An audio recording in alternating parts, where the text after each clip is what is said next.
저희가 늘 가지고 있기 때문에 깜빡 잊어버리고 사는 것들이 굉장히 많은 것 같아요. 생각해보면 감사하지 않을 수가 없고 감사할 수밖에 없는데도 감사 안 하고 사는 것도 되게 많은 것 같다는 생각이 들어요. 우선 아틀란타에 살게 된 건 정말 감사한 일입니다. 왜 그러냐면은 특별히 공기가 좋습니다. 공기가 좋고 물론 세계 최상은 아닙니다만 숨쉬기 얼마나 편안한지 몰라요. 이걸 모르고 살다가도 인도에 설교 갔다 오면 금방 갑니다. 인도에 뉴델리에 내리는 순간부터 숨쉬기가 곤란해서 북경의 그 공기의 한 80배 정도 나쁘다 그러니까 상상해 보시고 안 갔다 오신 분들 금방 이제 기억나실 거예요. 숨쉬기 너무 어렵습니다. 그냥 저는 또 예민까지 해가지고 기도가 예민하고 호흡기가 예민하니까 가면 계속 기침이 나와가지고서 견딜 수가 없어요. 다른 분 안 쓰실 때 마스크 썼는데도 견디기 참 어려웠어요. 집에 돌아와서 아틀란타 공항에 딱 도착하면 압니다. 제 코가 아는 거죠. 공기가 너무 감사합니다. 저만 그런 줄 알았더니 우리 인도에서 설교하시는 그저 콜카타의 박상성 교사님께서도 그 얘기 하시더라고요. 한번 오셔서 아이고 미국에 도착하자마자 감사한 건 공기 때문에 너무 감사해요. 우리 매일 코로 숨 쉬고 사니까 잘 모르거든요. 당연히 있었던 것이 거기 있을 것이고 그렇기 때문에 잘 모르겠는데 이게 없는 곳에 가면 너무 감사해집니다. 너무 큰 것이 되고요. 그런 것 같습니다. 예수님이 이 땅에 계실 때 제자들이 어쩌면 그랬던 것 같습니다. 예수님과 늘 있기 때문에 어떤 면에서 예수님과 함께 있는 것이 얼마나 큰 축복이고 감사할 일인지도 깜빡 잊어버린 경우도 없잖아 있었을 것 같습니다. 그런데 이제 예수님이 떠나겠다 말씀하시는 겁니다. 떠나겠다 말씀하시니까 이게 완전히 절망같이 느껴지겠죠. 그러니까 예수님이 있는 삶을 살다가 예수님이 안 계신 삶을 살아야 된다고 생각하니까 굉장히 당황스럽고 걱정하고 근심하고 절망스러운 상태에 빠졌다. 그래서 우리가 주일마다 요한복음 말씀 나누고 있는데 13장부터 시작해서 13장, 14장, 15장, 16장 오늘 본문이 올 때까지 요한복음의 배경은 계속 그런 겁니다. 제자들은 걱정하고 주님은 위로하시고 그런 내용이 반복되면서 그 내용이 계속되어 왔습니다.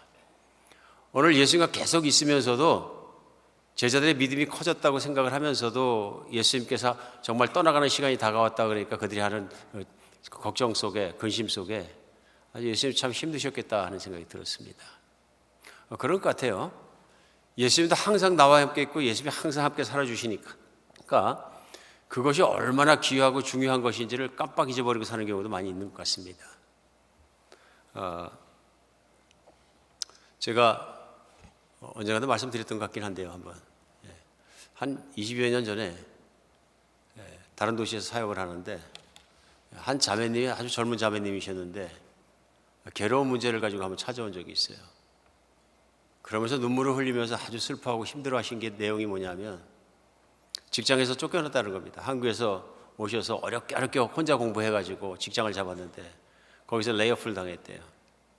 그래서 먹고 사는 게 정말 앞이 깜깜했는데 레이오프 당하고 나서 힘들어지셨는데 또 남자친구도 자기를 갖다가 버려가지고 이제 헤어지자고 얘기를 하니까 뭐 이렇게 저렇게 자기는 지금 살 맛이 안 난다. 자꾸 죽고 싶은 생각만 나고 힘들어 죽겠다. 왜 예수님을 그렇게 열심히 믿었는데 나한테 이런 일이 일어나냐. 저보고 얘기하더라고요. 목사님도 아시죠? 내가 얼마나 예수님 열심히 믿었는지. 저도 그 말을 듣고 참 당황스럽긴 했어요. 그래서 요즘은 생각해 보면 내가 예수님 믿어야 될지 안 믿어야 될지 잘 모르겠습니다. 그 얘기를 하는 거예요. 그러면서 자꾸 흔들립니다, 이제는. 근데 예수님 괜히 믿었다는 생각도 들고, 근데 너무 슬프다 보니까 살고 싶은 마음은 없고 인생에 살 의욕도 없습니다. 희망도 없고 아무것도 없지 않습니까? 그 얘기를 하면서 그렇게 펑펑 우시는 거예요. 위로를 해드려야 되겠는데 예수님은 그럴지라도 자매님과 함께 계시니까 예수님 붙잡고 힘내셔야 됩니다. 당연히 제가 위로해야 될 말씀입니다. 당연히 했고요. 그랬더니 이 자매님이 제 처지처럼 이렇게 되면 안 믿어져요. 그러는 거예요. 안 믿어져요. 너무 힘들어요. 힘든 것만 생각나지 안 믿어져요. 이제 길이 없더라고요. 제 생각에도 위로를 구하기 위해서 저를 찾아온 것 같은데 뭐 하나님 말씀으로 위로가 안 되니까 길이 없잖아요. 그래서 할 수 없이 제가 말씀드렸어요. 자매님 그냥 예수님을 떠나세요. 그러면 그냥 나는 예수님을 버린다 생각하고 예수님 앞에 선포하고 그냥 떠나보세요. 만약에 자매님이 예수님을 완전히 새까맣게 잊어버리고 평생 그냥 한번 떠나지면은 자매님 믿어왔던 예수님은 제대로 믿은 게 아니에요. 예수님을 안 믿으신 겁니다. 그럼 그때 가만히 생각하니 알았다 그러더라고요. 그럼 어떡할 겁니까? 그랬더니 예수님 떠나겠다 그러더라고요. 떠나세요. 이 자매님이 이제 제 앞에서 없어졌는데요. 다행스러운 건 몇 달 뒤에 다시 찾아왔어요. 만났어요. 그래서 저는 예수님이 떠난 줄 알고 사실 걱정이 됐거든요. 상담을 잘못했나 그래서 걱정했는데 이 자매님이 찾아서 또 우는 거예요. 자기 만나고 헤어지는 날부터 예수님 떠나려고 진짜 노력 많이 했다 그러더라고요. 생각날 때 예수님 생각날 때마다 나는 예수님 싫어요 그러고 난 예수님 떠났어요 그러고 노력했다는 겁니다. 근데 그러면 그럴수록 전에보다 더 예수님 생각이 많이 나고 예수님 안에서 말씀하시는 게 느껴진대요. 그래도 나는 너를 사랑한다. 나는 너를 버리지 않겠다. 내가 고통스러울 때도 내가 너와 함께 있었고 나는 너와 함께 늘 걸어갈 것이다. 나는 너를 기다리고 너와 함께 살기를 원한다. 계속 말씀하시는 것 같아요. 그래서 견디다 못해가지고 결국은 예수님을 떠나지 못하고 무릎 꿇고 기도했습니다. 제가 믿음이 없어서 세상에 있는 이런 것 하나 무너졌다고 이렇게 절망하는 것 같습니다. 예수님 나의 믿음을 좀 도와주세요. 기도했다는 거예요. 그랬더니 마음속에 자기가 불신앙으로 지은 죄악들이 생각이 나면서 예수님이 다시 어떤 분이 생각나고 그 십자가에 생각나서 그 앞으로 나가서 예수님 붙잡고 회개하고 울고 했더니 갑자기 그 절망스러운 마음이 다 없어졌다. 그리고 오히려 예수님 안에 희망이 생기고 힘이 생기기 시작했습니다. 그래서 제가 그때 느꼈어요. 너무 이거 감사한 하나님의 은혜다. 나는 뭐 길이 없어서 떠나라 그랬는데 만약에 예수님 진짜로 믿었으면 못 떠날 거예요 그랬는데 그 자매님에게 하나님은 선하게 역사하셔서 붙잡아 주시고 오히려 더 좋은 신앙의 상태로 올려주시고 힘을 얻게 하실 그 하나님 아니면 안 되겠다. 성령님이 하셨으니까 그렇게 되지. 그래서 자매님이 예수님을 진짜로 믿으니까 흔들렸지만 실족하려고 했지만 우리 예수님이 붙잡아 주신 줄 믿습니다. 우리 예수님께서 제자들을 떠나갈 마지막에 이르셨을 때 걱정되시는 일이 있었어요. 오늘 여러분과 제가 같이 대하는 본문 16장 1절을 시작할 때 내가 이것을 너희에게 이르면 너희로 실족하지 아니하게 하려니니 말씀하십니다. 오늘 제자들을 보면서 근심 걱정하는 제자들 속에 예수님이 걱정되신 것이 있었던 거예요. 실족할 것이다 하는 걱정입니다. 실족이 뭡니까? 다리 헛디서 넘어지는 것이에요. 넘어진다는 얘기는 신앙적으로 뭡니까? 예수님 떠나는 겁니다. 예수님을 부인하고 예수님을 떠나고 저주 가운데 다시 들어가는 것입니다. 불신앙 가운데 들어가는 것입니다. 그래서 가룟 유다가 떠났듯이 다른 제자들도 떠날 수 있는 것을 걱정하셨다는 걸 볼 수 있습니다. 오늘 그랬기 때문에 오늘 말씀은 16장 1절 이후의 말씀은 무엇이냐면요. 제자들이 실족하지 않게끔 예수님께서 말씀으로 붙들어 주시는 내용들입니다. 붙들어 주시는 내용들이죠. 그래서 오늘날도 오늘을 사는 우리에게도 세상을 살면서 실족할 만한 일이 있고 고난이 있고 환난이 있고 어려울 때마다 붙잡을 수 있는 말씀을 오늘 16장에서는 주셨다고 저는 믿습니다. 그래서 2절에는 뭐라고 말씀하시냐면요. 사람들이 너희를 출교할 뿐 아니라 때가 이르면 물은 너희를 죽이는 자가 생각하기를 이것이 하나님을 섬기는 일이라 할 것이다. 그런데 실족할 걸 걱정하시면서 2절에 말씀하시는 얘기는 뭐냐면 현실에 대해서 말씀하시는 거예요. 현실은 사람들이 너희를 출애시킬 것이다.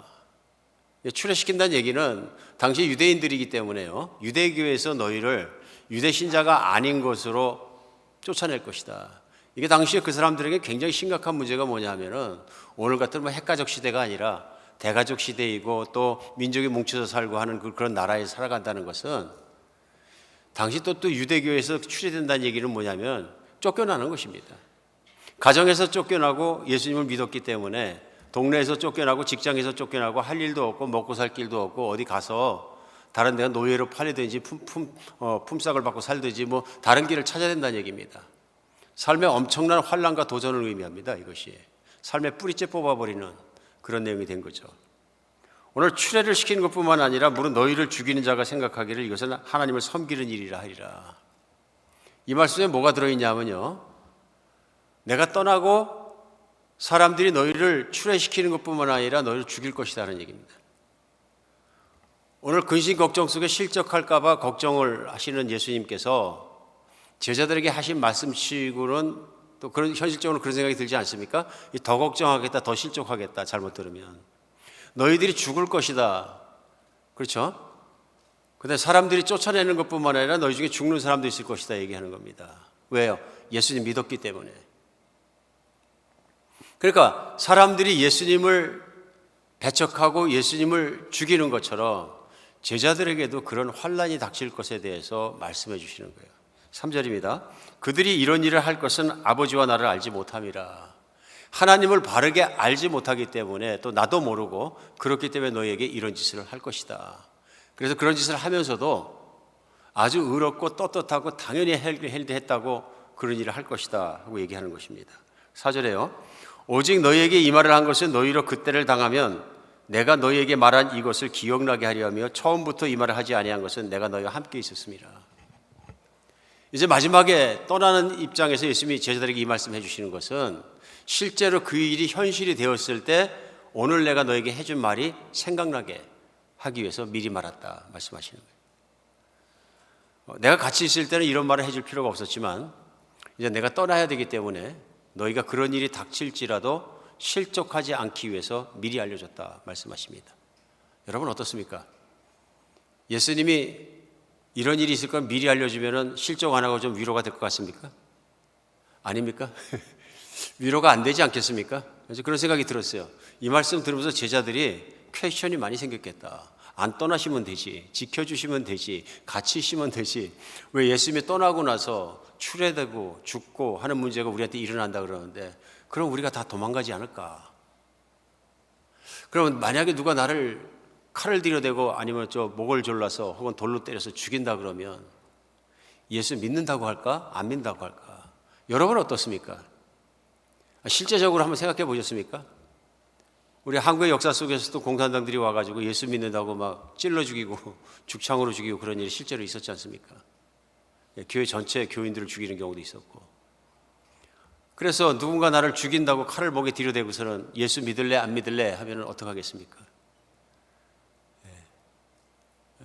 전 놀랐던 것 중에 하나가 뭐냐면 우리 시간이 좀 지나갔습니다만 콜럼바인 고등학교에서 사건이 났을 때 총 가진 아이들이 한 여자 학생한테 총을 들여대고 너 예수 믿을래 죽을래 했는데 똑바로 쳐다보면서 나는 예수를 버릴 수 없다, 예수를 믿는다고 선포하고 죽은 한 여학생이 있습니다. 그때 참 충격적이었어요. 물론 저는 예수님을 열심히 사랑한다고 개인적으로 생각을 하고 있었지만 목숨까지도 바치겠다고 수없이 기도했지만 실제로 총구가 들어오면 총구를 응시하면서라도 똑바로 말할 수 있을까? 현실적 도전이 되더라고요. 믿음에 대한 시험이 되고. 근데 오늘 예수님 제자들에게 그 말씀하고 계신 것이거든요. 사람들이 너희를 당연하다고 생각하고 잡아다 죽일 것이다. 근데 그 말씀 자체가 제자한테는 이 말씀을 들었으니까, 미리 들었으니까 괜찮아, 예수님 믿을 수 있어, 이렇게 생각하기에는 또 그렇거든요. 오늘 계속되는 말씀이 사실은 제자들이 이길 수 있는 이유를 설명해 주시고 붙잡아 주시는 말씀이라고 생각이 듭니다. 현실에 어려움이 있다는 것만 말씀해 주신 것이 아니라 계속되는 말씀은 이것이 너희를 붙잡아 주실 것이다 하는 설명입니다. 그래서 하신 말씀이 뭐냐면 5절에 지금 내가 나를 보내신 이에게 가는데 너희 중에 나더러 어디로 가는지 묻는 자가 없고 도리어 내 말이 이 말을 함으로 마음의 근심이 가득하였더라. 그러나 내가 너에게 실상을 말하니 내가 떠나가는 것이 너에게 유익하리라. 내가 떠나가지 아니하면 보혜사가 너에게 오지 아니할 것이요 가면 내가 그를 너희에게 보내리니 하고 설명합니다. 오늘 내가 떠나서 가는데 어디로 가는지 심각하게 묻는 자가 없고 걱정만 하고 있다. 근데 실상은 뭐냐면 내가 떠나서 아버지께로 돌아간다 얘기하는 겁니다. 나를 보내시니 아버지에게 돌아간다. 그렇기 때문에 걱정하지 않아도 되는 것이 있어. 오늘 말씀을 시작하는 걸 알 수 있습니다. 내가 다른 곳으로 가는 것이 아니라 아버지께 가기 때문에 실족하지 않아야 한다. 그래서 설명을 시작하신 거죠. 그것이 너희에게 유익한 것이 왜 그러냐면 내가 가면 아버지께서 보혜사 성령을 보내주실 것이다. 오늘 말씀하십니다. 오늘 다시 한번 우리 성령님에 대해서 나누게 됩니다. 예수님이 함께 계신 것보다 보혜사 성령이 오시는 것이 너희에게 유익하다 지금 설명하고 계십니다. 그럼 그것이 왜 유익하냐 하는 것을 오늘 설명하십니다.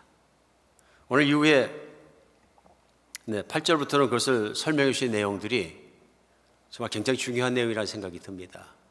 왜냐하면 이 내용으로 말미암아 우리도 믿음을 바르게 가지고 어떤 환경 속에서도 실족하지 않은 믿음이 될 수 있다 하는 것을 오늘 본문 말씀을 가르친다고 믿으십니다.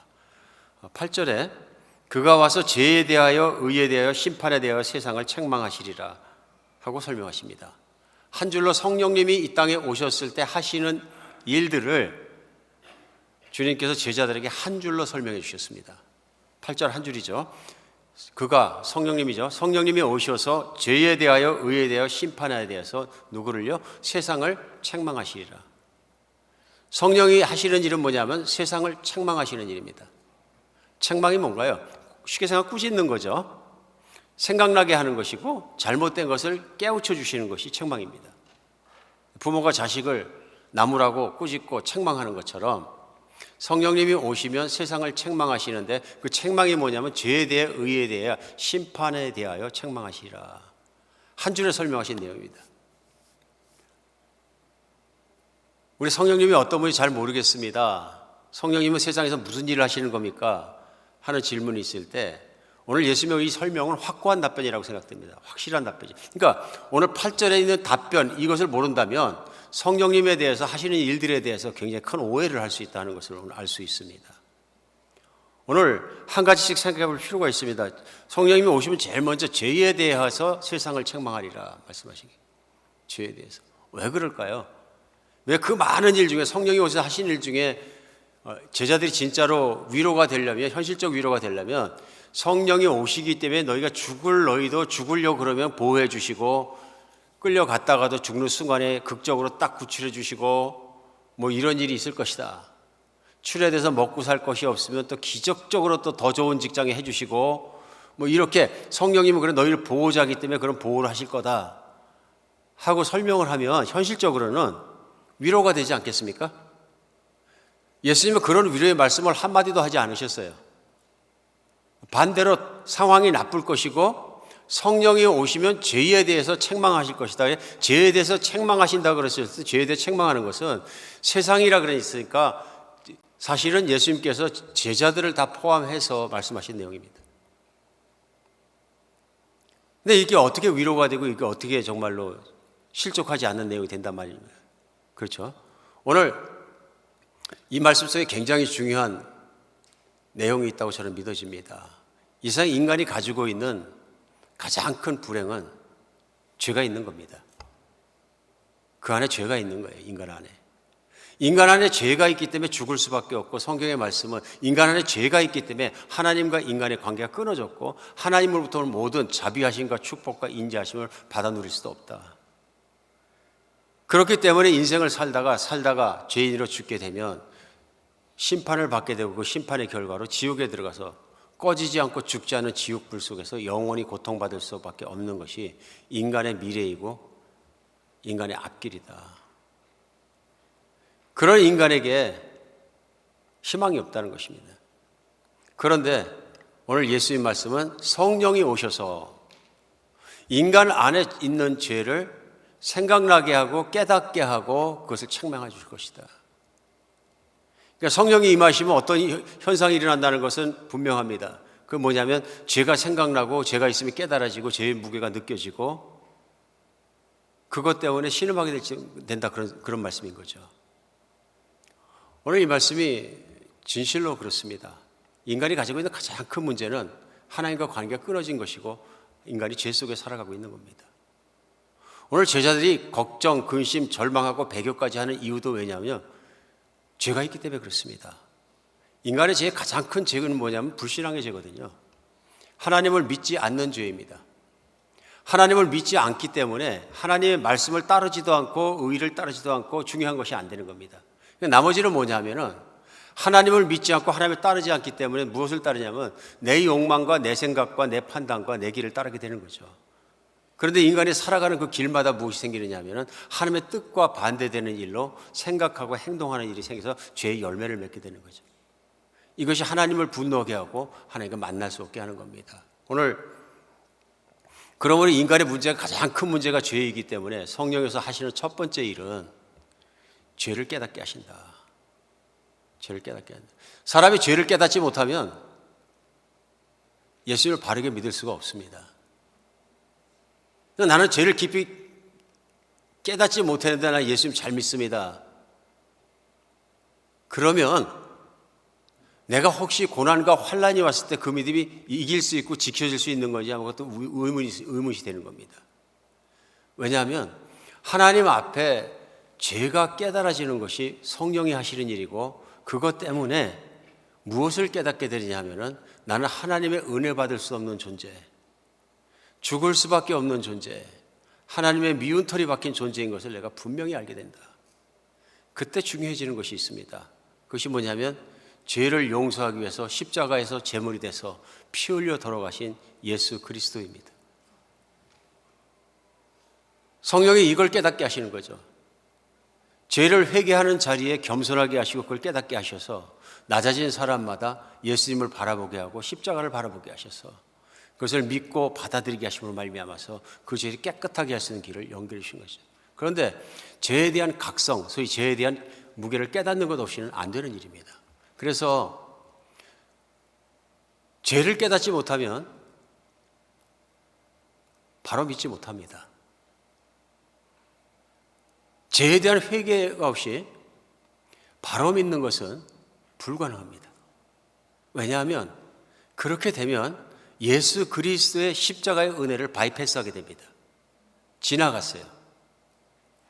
예수 그리스도의 십자가에 돌아가신 것이 은혜가 되지 못하고 나는 그냥 믿었으니까 나는 천국 가는 거야만 하면 나의 본질이 바뀌지 않습니다.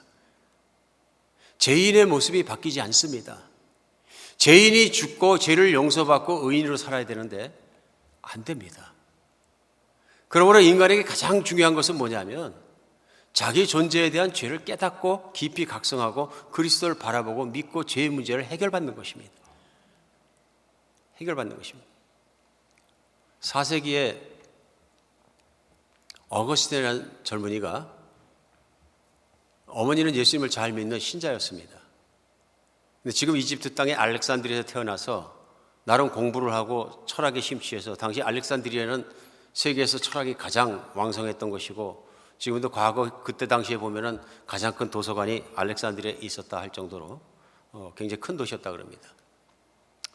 그가 철학의 공부를 많이 하고 이러면서 교만해졌고 그런데 사생활이 난잡했다. 그래서 어떤 처녀를 임신시켜 놓고 책임지지 않기도 하고 근데 어머니가 그걸 다 알기 때문에 근데 요즘 같으면 뭐 결혼 전에도 뭐 임신하고 그런 일이 흔하게 있습니다만은 그때 결혼 전에 한 처녀가 임신한다는 건 굉장히 큰 문제였거든요. 사회적으로도 그렇고. 그러니까 자기의 욕망을 위해서는 무책임하고 무신듯이 할 수 있는 그런 욕망을 따라 사는 사람이었다는 것을 느낄 수 있습니다. 이게 철학을 공부해도 교만했지만이지 그 삶을 다스리지 못했다. 그가 스스로의 고백 속에서 뭐 도박도 하고 술도 취하고 삶을 정말 난잡하게 살았다 하는 얘기입니다. 어머니는 하나밖에 없는 아들의 그것이 문제였었고 하나님 앞에 기도로 딸리는 그런 어머니였다 하는 것이 나옵니다. 어느 날 이 청년의 마음속에 갈등이 생깁니다. 갈등이 뭐냐면 자기가 얼마나 선하지 못하고 의롭지 못한 인간인가 하는 것에 대한 갈등이 생기기 시작했다 그럽니다. 근데 갑자기 어린 소녀들의 합창 같은 소리가 들리면서 일어나 집어서 읽어라, 일어나 집어서 읽어라 하는 그 조용한 찬양의 소리가 반복되는 것 같고 해서 너무 신기해서 있었는데 그러다가 그것이 진실된 노래인 것 같고 그래서 보니까 바로 앞에 성경책이 펴져 있었다. 그래서 성경책이 펴져 있는 것을 읽는데 거기가 로마서 13장 13절로 14절인데요. 그 내용이 뭐냐면 낮에와 같이 단정히 행하고 방탕하거나 술 취하지 말며 음란하거나 호색하지 말고 다투거나 시기하지 말라. 이 성경 말씀을 이렇게 한 줄 읽다 보니까 딱 자기가 맞더라는 겁니다. 이게 자기가 방탕하고 술 마시고 음란하고 호색하고 다투고 시기하고 딱 자기 모습이래. 이게 나네.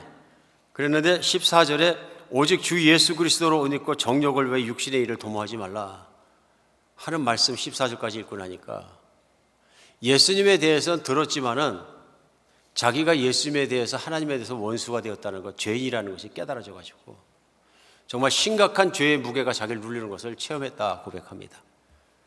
그가 그래서 이 말씀을 생각을 하다가 자기가 그런 모습을 깨닫게 되고 자리에 무릎을 꿇고 기도하면서 자기가 지은 죄들이 하나하나 생각이 나는데 막 물밀듯이 밀려 들어와서 그걸 참회하고 회개하고 고백하면서 책으로 다 썼습니다. 한 줄 한 줄 자기가 지은 죄들을 쓴 것이 책이 돼가지고 오늘도 어거스틴의 참회록이라는 책이 4세기에 쓰여진 건데도 오늘도 우리 읽을 수 있습니다. 제가 예수님을 처음 믿고 어떤 경로를 통해서 알게 된지 어거스틴의 참회록을 꺼내서 읽으면서 참 많이 울었었던 기억이 나요. 왜 울었냐면 똑같은 거죠. 그 참회록을 읽으면서 생각 안 났던 죄까지 다 생각나더라고요.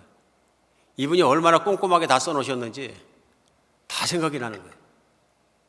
그러니까 얼마나 그 책을 읽으면서 울고 또 울고 했던지 그 기억이 납니다. 죄가 끝없이 생각났던 거죠. 밀려들어오실 생각이 나고 성령이 하셨다고 믿으십니다. 성령이 그 죄를 생각나게 하니까 그때 그 자리에서 무릎 꿇고 그가 발견하게 된 것이 뭐냐면 예수 그리스도께서 자기 죄를 위해 십자가에 피 흘려 돌아가시고 죄값을 치르셨다는 것을 깨닫게 되고 십자가를 바라보게 되었다. 예수님을 자기의 구원자로 받아들이게 되었고 그 죄를 용서받은 환희 속에 기쁨 속에 자기 찬양하고 노래하면서 이것이 하나님의 은혜라는 것을 그가 선포하게 되었고 누리게 되었다. 결국은 그가 그 깊은 깨달음들을 가지고 책을 쓰면서 우리 그리스도 교회 안에 많은 좋은 영향력을 끼치게 되고 정말 좋은 교회 리더로서 자리매김을 하게 됩니다. 그래서 우리가 어거스틴을 얘기할 때는 어거스틴을 하지 않고 앞에다 성자를 붙여서 성 어거스틴, 세인트 어거스틴이라고 오늘도 부릅니다. 그 시작이 무엇이냐면 죄에 대한 깨달음입니다. 어거스틴이 젊은 나이에 죄를 깨닫지 못했으면, 그렇죠? 예를 들어 그가 죄를 깨닫지 못하고 엄마가 하도 원하니까 그냥 교회만 왔다 갔다 하는 신자가 되어버렸다면, 그럼 이제 다른 위선을 하나 더 하겠죠. 나는 교인이다 하는 위선을 하나 더 쓸 수는 있지만 그러니까 참 의롭고 착한 사람은 되지 못한다는 것입니다. 참 믿음의 사람은 되지 못한다는 것입니다. 죄를 깨닫는 것 너무 귀한 하나님의 은혜다 하는 거 알 수 있습니다. 반면에 우린 죄 얘기를 그렇게 달갑게 생각하지 않습니다. 죄 얘기하면 부담스럽고 어둡고 칙칙하고 힘들어합니다. 사실 그렇습니다. 언젠가 제자 훈련을 하다가 그날 주제가 죄에 대한 것이었습니다. 죄에 대한 것. 그걸 나누면서 제가 말씀을 나누면서 하는데 제가 이제 원고를 이렇게 쳐다보는 스타일이 아니라 사람을 보고 얘기하지 않습니까? 제자 훈련하면서 맞은편에 있는 우리 자매님 보고 얘기하다가 또 옆에도 보고 그러는데 제가 그래서 시선을 조심합니다. 골고루 돌아가도록. 자매님 맞은편에 있던 자매님이 정색을 하고 그러신 거예요. 목사님 이런 말씀 하실 땐 절 쳐다보지 마세요. 그러는 거예요. 지금 생각하니까 찔리셨던 거예요. 그죠? 제 얘기를 하면서 제가 심각한 얼굴로 얘기를 하면서 자매님을 쳐다보니까 내 죄 때문에 나보고 들으라고 하는 얘기구나. 우리 제 얘기 나오면 피하고 싶어집니다. 달갑지가 않아요. 회개 안 하고도 되는 교회, 회개 안 해도 되는 것 생각하게 되는 거예요. 실제로 교회에서도 제가 언젠가 그 얘기를 들었던 기억이 납니다. 교회에서 자꾸 죄나 지옥 얘기하지 마라. 그러면 사람이 없다. 그거 얘기 안 해도 예수님은 부활하셨고 천국에 가시고 예수님은 천국 간다는 그 좋은 복음의 굿뉴스만 가지고도 세상에 사람은 얼마든지 구원받게 할 수 있다. 근데 왜 자꾸 죄 얘기하고 지옥 얘기해서 사람들을 겁줘가지고 쫓아버리느냐. 그런 얘기를 제가 교회 안에서도 들었습니다. 미국의 큰 교회 목회자가 하시는 말씀도 들었고 이해는 합니다. 왜 그런 말씀 하셨는지. 그러면서 본질적으로 오늘 본문은 잘못됐다는 걸 확실하게 하나님 찔러주십니다. 확실하게 찔러주십니다. 죄에 대한 깨달음과 죄의 회개와 예수 그리스도의 십자가와 믿음과 그것 없이는 아무도 구원받지 못합니다. 새 사람이 될 수 없는 거예요. 진정한 믿음이 안 되는 거예요. 그게 어떻게 진정한 믿음이 되겠어요? 자기 중심은 그대로 있고, 나는 예수 믿으면 출세하니까, 예수 믿으면 편안하게 사니까, 예수 믿으면 기뻐지니까, 예수 믿으면 천국 가니까 나는 믿겠습니다. 내가 예수 믿고 나면은 문제가 뭐냐 하면 내가 새 사람이 안 된 거예요. 나는 여전히 죄인인 거예요. 왜 죄인이냐면 나의 안에 있는 죄를 이길 힘이 없는 겁니다. 그 죄를 다시 짓고 그러는 죄를 이길 힘이 어디서 나오느냐면 믿음에서 나오거든요. 예수님이 이겨주시고 성령의 능력으로 이겨지는 것인데 죄를 못 이겨요. 그 얘기는 뭐냐면 내가 죄가 싸우고 싶은 마음도 별로 없는 거예요. 그러니까 스스로는 뭐냐면 예수를 믿는다고 교회는 다니지만 나는 죄를 사랑합니다. 여전히 사랑한다는 얘기는 버리고 싶지 않은 거예요. 그리고 때때로 하나님 말씀이 그럴 경우는 어떻게 되냐면요, 부담스럽습니다.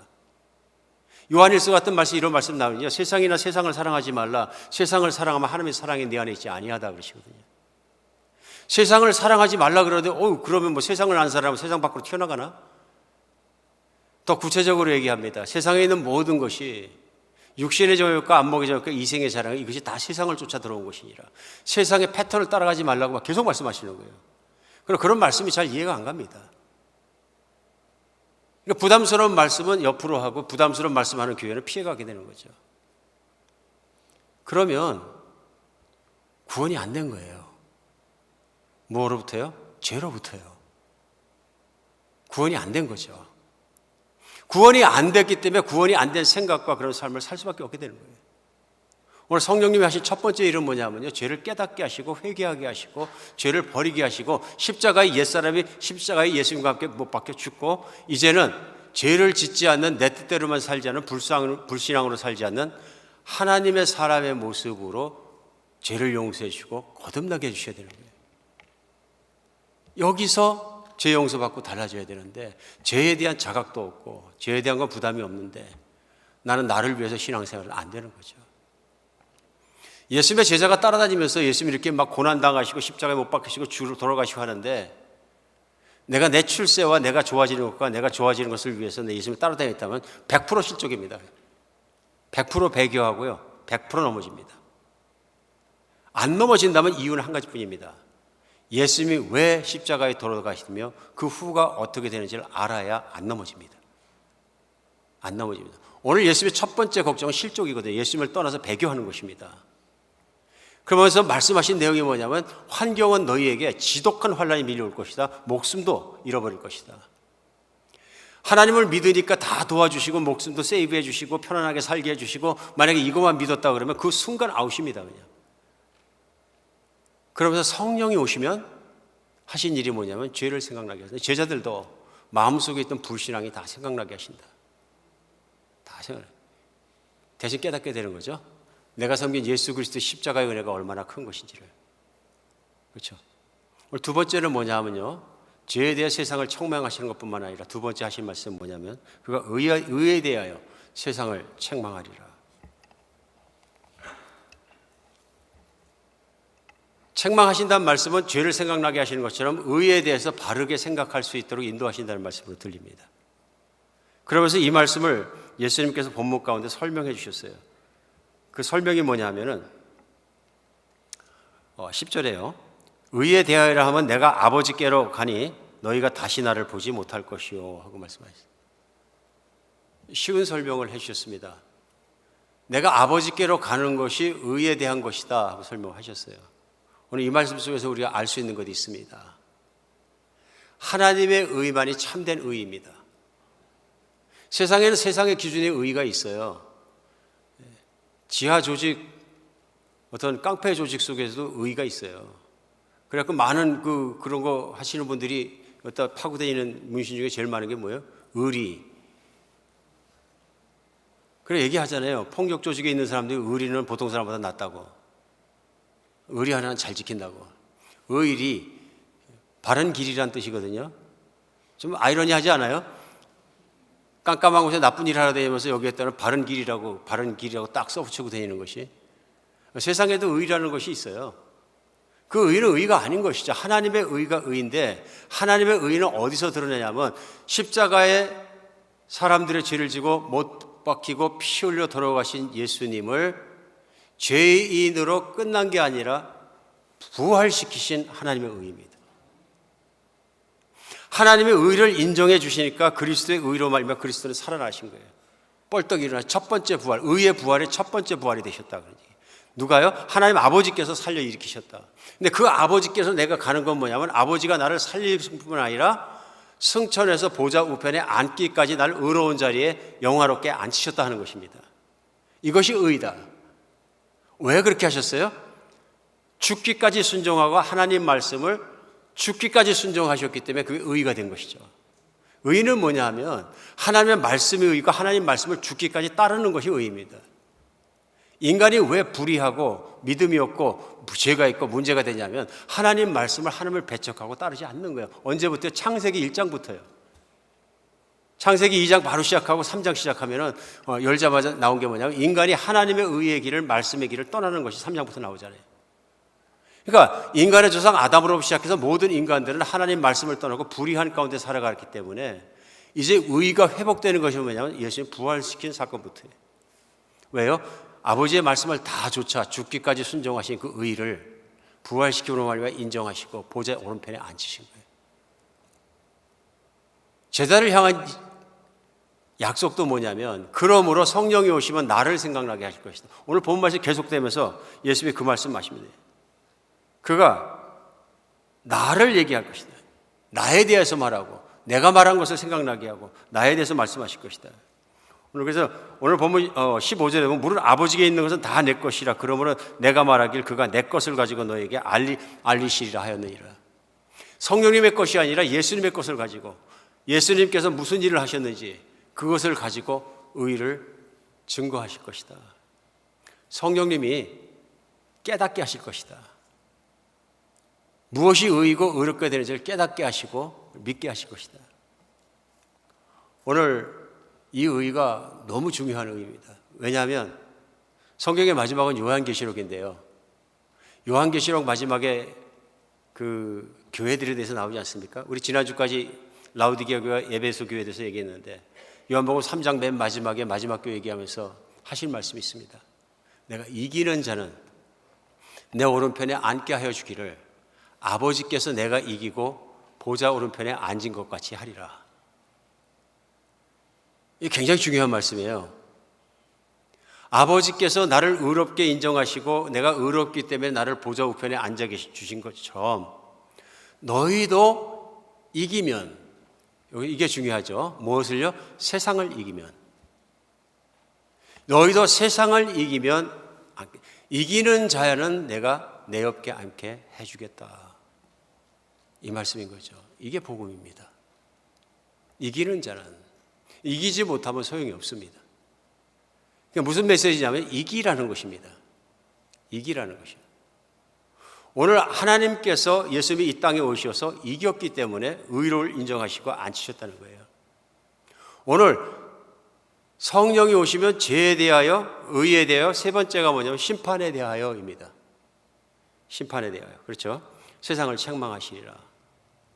심판에 대하여는 뭐냐면요. 설명을 해 주셨어요. 그것도. 11절이죠. 심판에 대하여라 하면 이 세상 임금이 심판을 받았습니다. 이 말씀이 잘못 읽으면 이해하기 참 어려운 말씀같이 들립니다. 그런데 곰곰이 생각해 보면 세상 임금이 심판을 받은 것이에요. 이 심판에 대해서 생각나게 하시고 책망하시라는 말씀은 깨닫게 하시는 거죠. 세상 임금이 심판받았다는 얘기는 뭐예요? 세상 임금이 아니라 세상의 왕이라는 얘기입니다. 그러니까 예수님이 표현하신 거예요. 세상의 임금, 세상의 왕이 있다는 얘기입니다. 예수님이 쓰신 세상의 왕은 무엇이냐면요, 예수님 오시기 이전까지 세상에서 왕 노릇하는 자를 얘기합니다. 누구냐면 사탄입니다. 마귀입니다. 세상의 왕은 마귀라고 예수님이 인정하신 겁니다. 왜 그렇습니까? 하나님의 자녀를 지으셨지만 창세기에 보면은 자녀가 실족하게 만든 시작에 누가 있냐면 마귀가 있습니다. 사람이 실족을 하니까 하나님을 버리고 마귀의 말을 따르기로 했으니까 누구의 말을 따라요? 하나님 말씀을 버리고 마귀의 말을 따른 거죠. 누구 종이 됐느냐면 마귀의 종이 된 거죠. 마귀의 종이 되었기 때문에 그 열매가 맺힌 것이 뭐냐면 자기 마음속에 있는 탐욕대로, 자기 마음속에 있는 음란함대로, 자기 마음속에 있는 욕심대로 행하는 자가 되었다. 죄의 열매가 무슨 열매냐면 다 그 열매들입니다. 탐욕과 음란함과 그 욕심대로 살아가는 그것 때문에 죄를 맺게 된다. 성경은 반복 말씀하시는 거죠. 그리고 인간이 가지고 있는 가장 큰 문제가 죄가 되었고요. 그 마귀의 정속되어 있기 때문에 그렇다. 마귀의 종이 되었기 때문에 그렇다 하고 오늘 설명하시는 거죠. 그런데 예수님이 오셔서 바로 그 죄를 십자가에 해결하시고 부활하심으로 하여 보좌에 앉으신 말미암아 이제 세상의 왕 노릇하던 왕은 그 왕권을 잃어버리게 됐다. 왜입니까? 마귀가 왕 노릇하는 데는 무엇이 있느냐면요, 죽음이라는 절벽이 있습니다. 막혀 있습니다. 죄의 결과로 인간이 죽을 수밖에 없는데, 죽을 수밖에 없는 인간이 이 세상에서 추구하고 싶은 것은 하나밖에 없는 거예요. 내가 죽기 전까지 만족하며 살아가는 것. 나의 만족, 나의 육신, 나의 족함을 위해 살아가야 되는데 그것이 다 무엇이냐면 하나님을 더욱더 버리게 하는 거예요. 그러니까 내가 애착을 가지면 가질수록, 세상에 애착을 가지면 가질수록 어떤 모습이 일어나냐면은 내 욕심을 채우고 싶고 내가 가지고 싶은 것, 이루고 싶은 것, 되고 싶은 것, 하고 싶은 것을 다 하고 죽고 싶은 마음이 강해지는 거죠. 이게 강해지면 강해질수록 내 욕망을 따라가게 돼 있고, 따라가면 따라갈수록 죄를 더 많이 맺게 된다. 이런 일을 일어나게 하는 것을 스스로 하는 것 같지만 사실은 마귀가 그런 환경을 조장하고 따라가게 하고 조장하고 컨트롤하는 자가 누구냐면 마귀라는 영적 존재다. 사단이라는 것을 세상 임금이라는 모습으로 쓰고 있습니다. 그러니까 예수님 오시기 전까지, 이때까지는 세상의 임금이 임금 노릇을 했다는 겁니다. 사람들이 꼼짝 못하고 죽음의 공포, 죽음의 두려움에 묶여서 따라다니지 않을 수가 없었다. 그런데 무슨 일이 일어났냐면 마귀가 심판을 받았다. 그것은 이제는 죽음을 두려워하지 않고 예수님을 믿으면 죄값이 치러지고 예수님이 부활하신 것 같이 믿는 사람도 부활하는 것을 믿게 되면 마귀가 붙잡고 흔들었던 그 모든 힘을 잃어버리게 되었고 사람을 놓치게 되었다. 그것은 무엇이냐면 예수님을 믿음으로 말미암아 세상을 두려워하지 않고 죽음도 두려워하지 않고 예수님을 믿음으로 미래가 열리게 되었기 때문에 이제는 세상에서 전전긍긍 하면서 세상 것을 가지려고 몸부림치지 않아도 살게 되었다는 것입니다.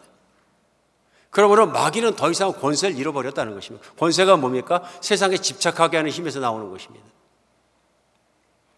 내가 죽을 때까지 사는 세상에 이것뿐이니까 내가 집착하게 되면 내 욕망을 따라가게 되면 타락한 욕망으로 말미암아서 하나님께 죄를 쌓을 수밖에 없고 죽음으로 또 갈 수밖에 없다. 그러나 예수님을 믿고 십자가의 죄를 용서받고 부활을 믿고 내 영원한 미래가 하나님 앞에서 확 열리게 되면 세상은 별로 이기기 힘든 존재가 아니다 하는 것입니다. 오늘 예수님의 말씀의 주제가 무엇이겠습니까? 제자들이 어떤 것이 되기 원하는 거예요? 세상을 이기는 믿음을 갖기 원하는 것입니다. 16장은 오늘 본문 말씀이 진행되면서 맨 끝에 가면 33절로 끝나는데요. 예수님이 이런 말씀으로 16장이 끝납니다. 이것을 너희에게 이르는 것은 너희로 내 안에서 평안을 누리게 하려 함이라. 세상에서는 너희가 환난을 당하나 담대하라. 내가 세상을 이기었노라. 세상에서는 너희가 환난을 당하나, 예수님께서 환난을 면케해 주겠다고 약속하시는 게 아니고요, 세상에서는 나를 믿었기 때문에 믿음으로 말미암아 너희가 환난을 당할 것이다. 환난은 죽음까지 의미하는 거죠. 오늘 16장이 시작되면서 주님이 말씀하신 것, 추례당하는 것뿐만 아니라 잡을 잃어버리는 것뿐만 아니라 가족에서 쫓겨나고 살 곳이 없어지고 홈레스가 되는 것뿐만 아니라 너희는 믿음으로 말미암아 죽을 수 있다 말씀하시면서, 그러나 내 안에서 평안을 이겨라. 왜요? 내가 세상을 이겼노라.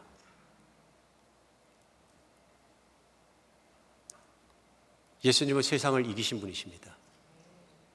마귀를 극복하신 분이십니다. 어떤 환경 속에서도 고난과 핍박과 배척과 욕먹는 속에서도 하나님 말씀만 생각하고 순종하신 분이십니다. 십자가에 못 박혀 피 흘려 돌아가실 때까지. 이 가장 큰 의인 거죠. 세상과 타협하지 않았습니다. 육신의 소욕들과 타협하지도 않으셨습니다. 아버지의 뜻만 차서 그 길을 꼿꼿이 걸어가신 그것을 우리 하나님의 의로 세워주신 것이죠. 오늘 이 말씀 안에서 우리가 알 수 있는 것이 있습니다. 예수님이 오시고 십자가에 못 박혀 돌아가 부활하신 말미암아 세상에 있는 사단은 이미 심판을 받았습니다. 그들의 힘은 다 빠졌습니다. 누구에게요? 예수님을 진짜로 믿는 사람에게는 세상은 더 이상은 힘이 없습니다. 근데 여기 우리 생각해 보면 문제가 있습니다. 무슨 문제냐면 내 신앙이 세상을 이기는 믿음이냐 하는 걸 생각해 봐야 합니다. 그렇지 않습니까? 이게 도전이 될 때가 있어요. 하나님 말씀을 이렇게 읽다 보면은 이거 진짜 문자적으로 다 이렇게 따라가야 되나 막 이런 것들이 나옵니다. 그런 말씀 나오지 않습니까? 그런 말씀들 나옵니다. 야, 이 말씀대로 살면은 손해 많이 보겠다. 그런 거 못 느끼십니까? 누구든지 와서 도와달라고 하면 손을 움츠리지 말고 손을 펴라 그러시는데 잘 안 되잖아요. 왜 그렇습니까? 두 개의 음성이 있는 겁니다. 누굴 도와주고 싶으면 내가 손을 펴야지 하는 음성이, 하나의 말씀의 음성이 있는가 하면 또 다른 음성이 우리에게 얘기합니다. 너 돈 흡프게 쓰면 죽어. 가난해져. 힘들어져. 그러니까 순종할 것이냐 안 할 것이냐 갈등 속에서 우리가 산다 그런 얘기예요. 그 갈등 속에 있으면서도 이길 수 있는 건 뭐냐면 예수 그리스도를 바라보는 신앙인 거죠. 근데 중요한 신앙은 뭐냐면요, 세상을 이기는 신앙입니다. 세상을 못 이기면 어떻게 됩니까? 세상 사람이 추구하는 건 나도 추구하고 세상 사람이 하는 걸 나도 좋아해요. 그게 뭡니까? 하고 싶은 것, 되고 싶은 것, 채우고 싶은 것, 누리고 싶은 것. 이것 때문에 살아가는 거죠. 그래서 주님이 말씀하신 게 세상에서 무엇을 먹을까 무엇을 마실까 걱정하지 마라. 그걸 걱정하면 믿지 않는 사람, 마귀의 자식으로 살아가는 사람들과 똑같느니라. 제자들에게 하신 말씀은 오늘 나를 진짜로 믿으면 자유롭다는 얘기입니다. 세상의 걱정과 근심과 욕망과 붙잡힘과 모든 것도 자유롭다. 오늘 말씀을 나누면서 첫 시작하면서 기쁘십니까 여쭤보고, 두 번째, 예수님이 오늘 이 시간 여기 오시면 기쁘십니까? 예수님이 오시면 기뻐요. 근데 사실 갑자기 기쁘십니까 물어보면 뭐 기쁠 일이 없는데 이렇게 돼요. 우리 기쁠 일을 세상에서 찾고 있는 거죠. 슬픈 일도 세상에 있고, 모든 게 기쁜 일, 슬픈 일, 뭐 희노애락이 다 세상에 있기 때문에 세상에 so focused, 거기에 막 집중을 하다 보면은, 열심히 산다고 살다 보면은 믿음을 잃어버리는 거예요. 믿음을 잃어버리니까 자꾸 항상 기뻐하라, 항상 말씀하시면 내가 왜 항상 기뻐해야 되나 이렇게 생각해요. 예수를 안에서 기뻐하라는 거예요.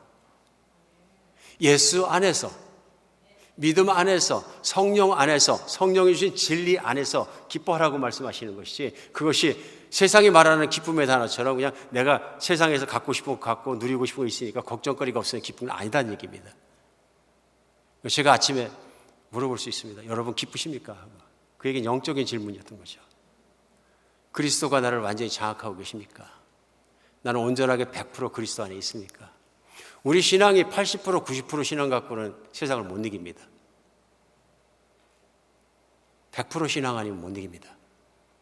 내가 죽고 예수님이 내 안에 살아있어야 이기는 거죠. 이길 수 있습니다.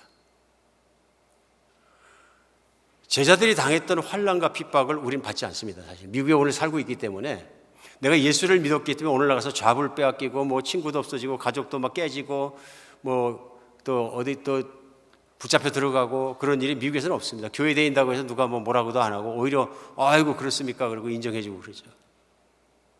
그렇죠. 그러나 세상은 유혹이라는 무기를 들고 끊임없이 우리를 붙잡고 늘어집니다. 환난 다음에 오는 건 유혹입니다. 컴프로마이징, 타협하게 만드는 거죠. 쉽게 얘기하면 신앙생활이라는 걸 그렇게 너무 레디컬하게 하지 말고 세상에도 바라나 교회도 바라나 왔다 갔다 하면 된다. 적당히. 신앙은 있을 수가 없습니다. 예수님은 생명을 바쳐 피 흘려 돌았는데 피값을 치러 주셨기 때문에 예수님을 전적으로 100% 내가 다 믿든지, 그 얘기를 우리는 어떻게 성경을 표현하냐면 십자가에 예수 그리스도와 함께 연합되었다. 죽음에 연합되었으면 부활에도 연합될 줄을 믿나니, 나는 부활하는데 90%만 부활하고 10%는 안 해도 세상에 있어도 됩니다. 이런 얘기는 아닌 거죠. 연합입니다. 100% 연합을 의미합니다. 그러므로 내가 구원받았다는 것은 100% 십자가에 예수와 함께 죽고 내가 그리스도와 함께 100% 부활한다는, 그것이 바로 연합입니다. 오늘 살아가면서 세상에서 세상을 이기는 믿음의 능력 없이는 세상을 이길 자가 누구냐? 누군가 와서 목에 총을 들여대고 말하면 아무도 꼼짝하지 않고 난 예수 믿는다고 선포할 수 있느냐? 정말 그렇게 할 수 있느냐? 질문과 똑같습니다. 오늘도 하나님 말씀을 심각하게 생각해서 너희는 세상을 다니며 복음을 전파하라는 말씀을 심각하게 붙잡고 나면은 이게 갈등이 생기는 분들도 있습니다. 그렇죠? 그런데 다른 세상에 가서 복음을 전하고 복음이 없는 거 전하려고 그러면 당장 챌린지가 시작됩니다. 내가 누리던 거 내려놔야 되고, 공기가 나쁜 동네로 가야 되고, 내가 누리던 문명 다 내려놔야 되고, 사는 거 다 내려놔야 되고, 재정도 깨지게 되고, 내 직업도 내려놓고, 어려운 문제들이 한두 가지가 아닙니다. 거기다가 핍박존에 들어가면 핍박받고 들어가서 감옥에서 평생 살다가 죽을 수도 있습니다. 순교할 수도 있습니다. 그럼 멈칫하게 되잖아요. 이건 나는 아닌 것 같다. 그러나 오늘도 하나님은 우리를 부르시는 겁니다. 세상이나 세상에 있는 것을 사랑하지 마라. 왜 할 수 있는 겁니까? 세상을 이겼기 때문에 할 수 있는 겁니다. 세상을 이겼기 때문에. 우리 흔하게 어디 이사 가면 학군을 제일 먼저 보지 않습니까? 당연히 학군을 봐야 되고 그리스도인도 학군을 봐야 된다고 강력하게 얘기할 수 있잖아요. 왜 그렇습니까? 자녀가 잘 돼야 되니까.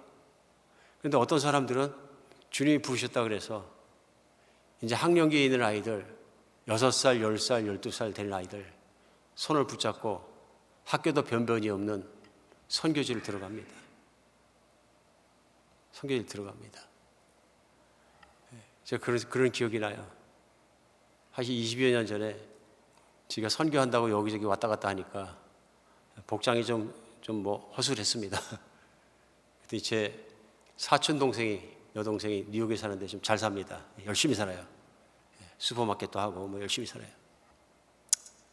쉴 데가 없어서 그 여동생한테 가서 좀 잠시 쉬었다가 가자 그랬더니 갔는데 우리 아이들이 많이 어렸었는데요. 초등학생하고 중학교 막 들어갔을 텐데 그 아이들을 데려다가 앉혀놓고는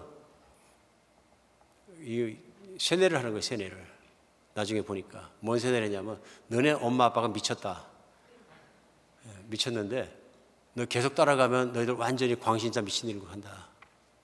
그러니까 너희는 나하고 살자. 많이 생각해서 그런 거죠. 평상시 오빠를 많이 사촌 오빠를 많이 좋아했어요. 그 동생이. 그러니까 너희 엄마 아빠는 희망이 없으니까 같이 살자. 애들 마음이 어땠는지 모르겠어요. 물어보지 않았어요. 제가 따라왔기 때문에. 미친 사람으로 보이는 거죠. 제정신이 아니고 애들 학교 가야 되는데 지금 자기 애들은 막 그냥 뉴욕에 좋은 학교 다니고 지금 난리인데 말이 안 되는 거죠. 지금 학교도 안 다니고 홈스쿨링이나 하고. 그 기억이 지금도 납니다. 세상을 이기는 믿음 없이는 못 해보는 일이었던 것 같습니다. 우리에게 중요한 것은 성령이 오셔서 이 진실을 믿게 하시고 세상을 이기는 믿음으로 붙잡아 주시는 겁니다. 성령의 가장 큰 역사는 내게 환난을 피할 수 있는 길도 내주고 하는 거 다 중요한 일이겠지만 더 중요한 것은 믿음을 지켜주셔서 환난도 거의 뚫어할 수 있는 진리의 힘을 붙잡아 주시는 겁니다. 오늘 어떤 환경을 지나가십니까? 어떤 일을 겪고 계십니까? 하나님을 바라보십시오. 성령 충만해지십시오. 우리 이길 수 있습니다. 우리에게 가장 중요한 것은 진리인 성령이 충만해지는 것입니다. 충만해지는 것보다 더 중요한 것은 없습니다. 왜냐하면 성령을 따라 살아야 우리는 바로 예수 그리스도의 보좌 옆에 앉기 때문에 그렇습니다. 이기는 자는 내가 내 보좌 옆에 앉게 하여 주기를 내가 이기고 아버지께서 나를 앉히신 것 같이 하리라. 누구에게요? 이기는 자에게 성령 충만해야 이깁니다. 기도하겠습니다. 하나님, 오늘 제자들을 위로하시되 그냥 세상적인 위안으로 하지 아니시고 참 사랑과 참 진리로 하심을 감사드리고 우리 주님을 찬양합니다. 주님의 길을 참되게 따를 수 있는 저희가 되게 하시고 성령이 충만케 하여 주시어서 온전하게 주님과 앉아있는 그 자리를 사모하며 온전하게 주님과 살아갈 일을 사모하면서 이 세상의 하루하루를 이기게 하여 주시옵소서. 우리 주 예수 그리스도의 이름으로 기도합니다.